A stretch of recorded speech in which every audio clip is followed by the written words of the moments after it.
Tutor Mansi Gupta. Welcome to ready for study. आज हम class 10th की सोशल साइंस यानी कि एसएसटी की वर्कशीट करने जा रहे हैं। ये आपकी एसएसटी वर्कशीट 46 है और इसकी डेट है 17 दिसंबर 2021। ठीक है, तो यहाँ पर आपको अपना नाम लिखना है, यहाँ पर आपको अपने टीचर का नाम लिखना है जो आपको एसएसटी पढ़ाते हैं, और फिर हम आपको अपनी वर्कशीट स्टार्ट करनी है। आपको पता है हम आपकी ज्योग्राफी की जो बुक है उसका चैप्टर पढ़ रहे हैं, मैन्युफैक्चरिंग इंडस्ट्री। ठीक है, तो हमने अभी तक क्या क्या पढ़ लिया, हमने पढ़ लिया है कि मैन्युफैक्चरिंग इंडस्ट्री क्या होती हैं और किस तरीके से इंडस्ट्रीज एक इकोनॉमी की ग्रोथ में काफ़ी हेल्पफुल होती हैं। फिर हमने क्लासिफिकेशन ऑफ इंडस्ट्री पढ़ा है ना। तो आज हम क्लासिफिकेशन ऑफ इंडस्ट्री पढ़ेंगे। उसमें हम पढ़ेंगे कि किस तरीके से हम रॉ मटेरियल के बेस पे अपनी इंडस्ट्रीज को डिवाइड करते हैं। इसको आज हम डीपली पढ़ेंगे। ठीक है, देखो, on the basis of source of raw material used agro based industry होती है एक तो, और एक होती है मिनरल्स बेस्ड इंडस्ट्री।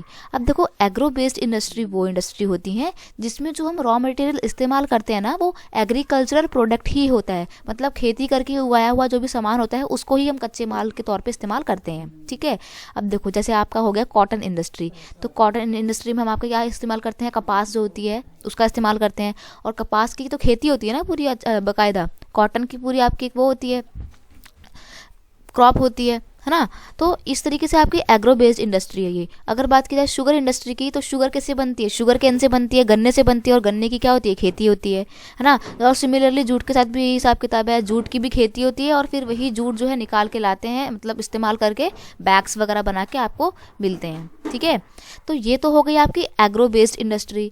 अगर बात करें मिनरल बेस्ड इंडस्ट्री की, तो मिनरल बेस्ड इंडस्ट्री कौन कौन सी होती हैं, ये वो इंडस्ट्री होती हैं जिसमें रॉ मटेरियल के तौर पे हम सिर्फ मिनरल्स का इस्तेमाल करते हैं।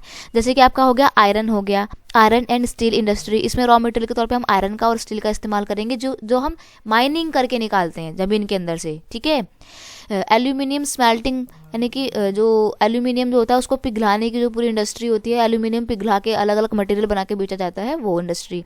आपकी केमिकल इंडस्ट्री भी इसके अंदर आ जाएगी। ठीक है, केमिकल इंडस्ट्री में केमिकल्स का इस्तेमाल होता है, केमिकल्स भी एक तरीके की मिनरल्स ही होते हैं। ठीक है, फर्टिलाइजर इंडस्ट्री में आपका केमिकल्स का इस्तेमाल करके क्रॉप प्रोडक्शन को इंक्रीज करने के लिए फर्टिलाइजर्स जो है वो बनाए जाते हैं, तो ये भी पूरी एक इंडस्ट्री होती है। तो ठीक है, तो जो फर्टिलाइजर बनाने में जो रॉ मटेरियल इस्तेमाल होता है, आपको पता है नाइट्रोजन वगैरह का इस्तेमाल होता है ना। तो ये सब क्या है, एक तरीके से मिनरल्स हैं आपके लिए। सीमेंट इंडस्ट्री हो गई, ये भी मिनरल्स होते हैं क्योंकि बड़े बड़े रॉक से बनता है आपका सीमेंट। ठीक है, मोटर व्हीकल इंडस्ट्री है, मोटर व्हीकल किससे बनते हैं, लोहे वगैरह से बनते हैं, तो एक तरीके से आयरन और स्टील इसमें जो है रॉ मटेरियल का इस्तेमाल होगा, तो ये भी एक तरीके की क्या हो गई, मिनरल बेस्ड इंडस्ट्री हो गई। ठीक है, अगर बात की जाए electronics and information technology industry, तो ये भी इलेक्ट्रॉनिक आइटम बनाने में जो भी रॉ मटेरियल का इस्तेमाल होता है वो सब क्या होता है, मिनरल्स ही होते हैं, स्टील एल्यूमिनियम वगैरह का इस्तेमाल होता है इलेक्ट्रॉनिक आइटम बनाने में, है ना। अब यहाँ पे आपको थोड़ा डीप में बता देगा कि कॉटन टेक्सटाइल इंडस्ट्री क्या होती है। देखो, first successful cotton textile mill was establish in Mumbai in 1854।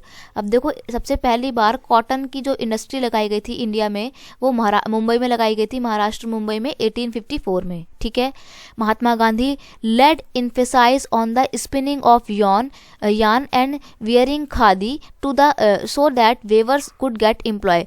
उन्होंने बोला कि भारत के लोगों को खादी वस्त्रों का ही इस्तेमाल करना चाहिए, क्योंकि खादी के कपड़े जो है ना वो इंडिया के अंदर ही बनते हैं। ठीक है, तो अगर लोग खादी के कपड़े का इस्तेमाल करेंगे तो इससे क्या बेनिफिट होगा कि इंडियंस लोगों को ही एम्प्लॉयमेंट मिलेगा। ठीक है, इंडिया के जो वेवर हैं, बुनकर हैं, उनको रोजगार मिलेगा, वो अपना घर चला पाएंगे अच्छे से। ठीक है, in the early years the cotton textile industry was concentrated in the cotton growth belt of Maharashtra and Gujarat. ज़्यादातर स्टार्टिंग में जो इंडस्ट्री बनाई गई थी कॉटन की, वो महाराष्ट्र और गुजरात तक ही सीमित थी। ठीक है, availability of raw material, market, transport facility, labour and moist climate contribute towards it location. अब देखो, इसके पीछे रीजन भी ये था कि महाराष्ट्र और गुजरात में क्यों हुई। देखो, गुजरात में ना आपकी काली मिट्टी पाई जाती है, ब्लैक सॉइल, और ब्लैक सॉइल में ना क्या होता है, कपास की खेती होती है, इसलिए गुजरात से इजीली वहाँ पे उनको रॉ मटेरियल मिल जाता था कॉटन टेक्सटाइल इंडस्ट्रीज को। ठीक है, इसलिए वो लोग ज़्यादातर गुजरात में ही अपनी कंपनियां लगाना स्टार्ट कर दिए थे कॉटन की। ठीक है, फिर दूसरी बात, मार्केट की बात की जाए, महाराष्ट्र और जो गुजरात है वो आपका समुंदर से टच है, कोस्टल एरिया पड़ता है पूरा, तो वहाँ से बड़े बड़े जहाज़ों में जो है तैयार माल रख के बाहर बेचने के लिए भी ले जाया जा सकता है, तो मार्केट तक ईजिली अवेलेबिलिटी है मार्केट की। ट्रांसपोर्ट फैसिलिटी भी काफ़ी अच्छी है, वही आपके बड़े बड़े जहाज़ वगैरह मिल जाएंगे, लेबर्स भी काफ़ी मिल जाते हैं, क्योंकि देखो इंडिया में तो हर जगह ही पॉपुलेशन बहुत ज़्यादा है ना। तो लेबर्स तो खैर कहीं पे भी मिल जाते हैं। और फिर मुंबई जैसा इलाका जो है वो काफ़ी ऐसा इलाका है जहाँ पे बहुत डेंस पॉपुलेशन रहती है, ठीक है, तो लेबर मिलना बहुत आसान होता है। और फिर अगर बात की जाए क्लाइमेट की, तो देखो क्योंकि मैंने आपको बताया कि मुंबई और गुजरात किसके किनारे पड़ता है, समुद्र के किनारे पड़ता है, तो यहाँ के जो क्लाइमेट है वो बड़ी मॉइस्ट टाइप की है, बहुत मॉइस्चराइजर है यहाँ आसपास के जो इन्वायरमेंट है उसमें बहुत ज़्यादा नमी है, मॉइस्चर है, ठीक है। तो जो आपकी कॉटन की खेती होती है ना, उसके लिए बहुत ही मॉइस्ट क्लाइमेट की ज़रूरत होती है, क्योंकि अगर ड्राई क्लाइमेट होगा तो कॉटन का जो धागा है वो जल्दी टूट जाएगा, तो फिर वो किसी काम का नहीं रहेगा, ठीक है। इसलिए आपके कॉटन की इंडस्ट्रीज़ के लिए ना मॉइस्ट क्लाइमेट होना बहुत ज़्यादा ज़रूरी है। यही कारण था कि महाराष्ट्र और गुजरात में आपकी कॉटन टेक्सटाइल इंडस्ट्री लगाई गई। While spinning continue to the centralized in Maharashtra, Gujarat and Tamil Nadu, weaving is highly decentralized to provide scope for incorporating traditional skills and design of weaving in cotton, silk, zari, embroidery etc.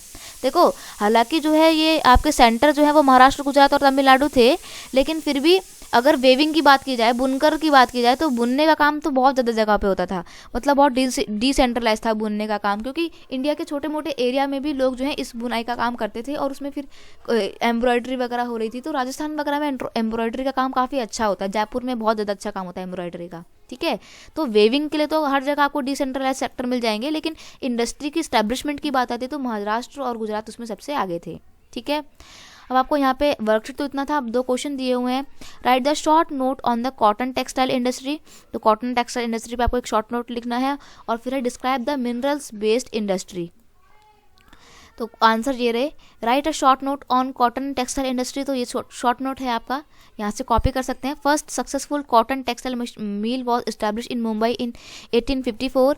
In the early years the cotton textile industry was concentrated in the cotton growth. Starting में cotton growth की जो belt थी वो महाराष्ट्र और गुजरात तक ही सीमित थी, क्योंकि availability of raw material, market, transport facilities and labour and moist climates contribute towards its localisation.